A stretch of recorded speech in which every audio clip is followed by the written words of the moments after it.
Hello guys, video tí fẹ́ play fún yín ó lágbára ó lọ far gan ó speak volume ó speak a lot but ẹ jọ̀ọ́ kí n tó play video yẹn fún yín ẹ jọ̀ọ́ ẹ farabalẹ̀ mo bẹ̀ yín ni ẹ farabalẹ̀ kẹ́ gbọ́ information yìí.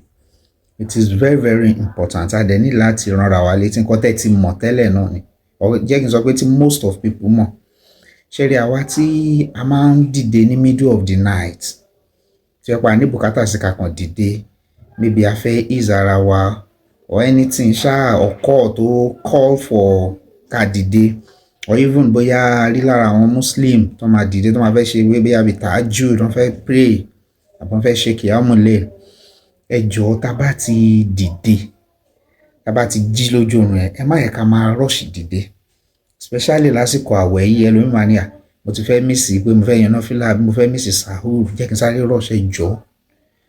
Reason tí mo fi bring ọ̀rọ̀ yẹn back ni pé rate táwọn èèyàn fi ń lose life wọn lórí kíní yẹn it is alarming, it is outrageous, it is becoming too much, so we need to remind ourselves. Èmi náà rán ra mi létí mo rán yín náà létí àtàwọn olólùfẹ́ wa míì tá máa ní láti share ẹ̀ sí.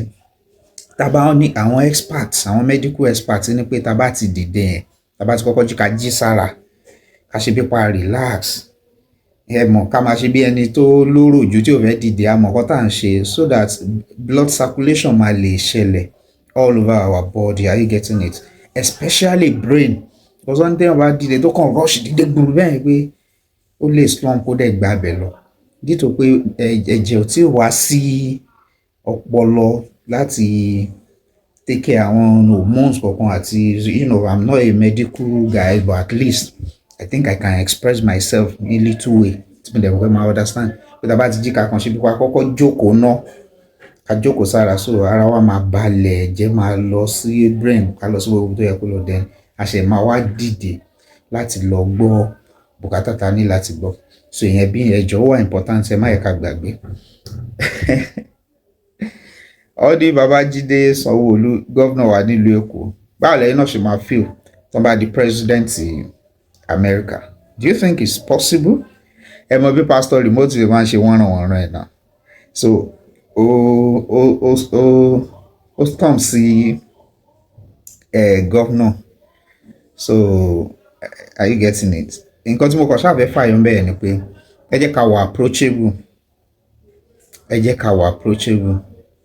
Ẹ máa learn a lot níbi fídíò yìí. So ẹ jẹ́ ká wà approachable gbogbo kò tá bá ṣe ga tó. Tá bá rí ẹni tó nífẹ̀ẹ́ wa àbí ara wọn tí Ọlọ́run gbà fún ẹ jẹ́ ká pọ́nra wa lé ara wa.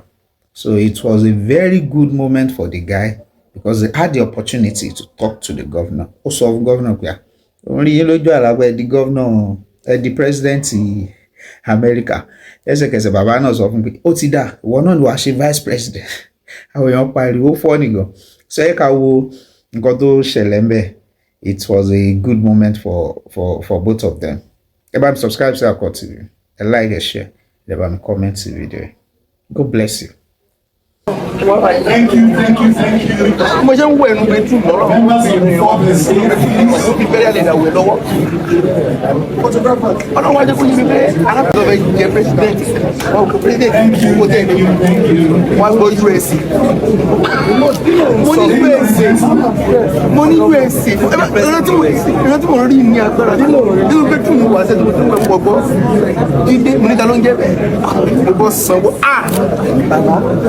Congratulations. Ìwọ ni vice. Ìwọ ni vice. Ìwọ ni vice. Ló máa ti ṣe. Ìwọ ni. Àjọ vice. Ìwọ ni vice.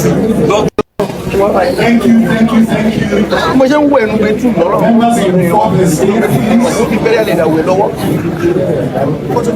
Ọlọ́run wájú fún yín pé alábàtọ̀ bẹ jẹ president. Wọ́n kò president owó tẹ̀ ní. Wọ́n gbọ́ US. Mo ní US. Ìrántí mo rí ní agbára. Nínú pé tún mo wà sẹ́ni mo tún wẹ̀ pọ̀ gbọ́. Dídé mo níta ló ń jẹ́ bẹ́ẹ̀. Mo bọ́ Sanwo. Bàbá. Congratulations. Ìwọ ni vice. Ìwọ ni vice. Ìwọ ni vice. Ló máa ti ṣe. Ìwọ ni.